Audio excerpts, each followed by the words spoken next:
নমস্কার বন্ধুরা, আমাদের বিজুস ক্রিয়েশনে সকলকে স্বাগত। আশা করি সকলে ভালো আছেন।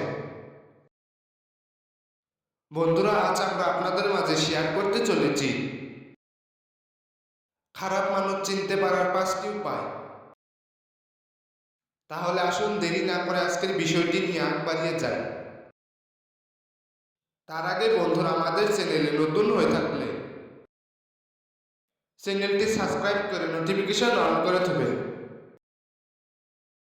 তবে আসুন জেনে নেই খারাপ মানুষ চেনার উপায়গুলো কি কি। নাম্বার 1, খারাপ মানুষদের ভয় লজ্জা খুব একটা থাকে না। নাম্বার 2, খারাপ মানুষেরা প্রয়োজনে আপনার সাথে খুব ভালো ব্যবহার করবে, কিন্তু যখন আপনার প্রয়োজন শেষ হবে তখন আপনাকে দেখাবে তার খারাপ দিক। নাম্বার 3, খারাপ মানুষেরা সবসময় অন্যের ক্ষতি করার চেষ্টা করে থাকে। নাম্বার 4, খারাপ মানুষেরা কখনো একজন মানুষের প্রতি আসক্ত থাকে না। নাম্বার 5, খারাপ মানুষেরা কখনো কাউকে সম্মান করতে জানে না, তারা শুধু নিজের স্বার্থের কথা চিন্তা করে।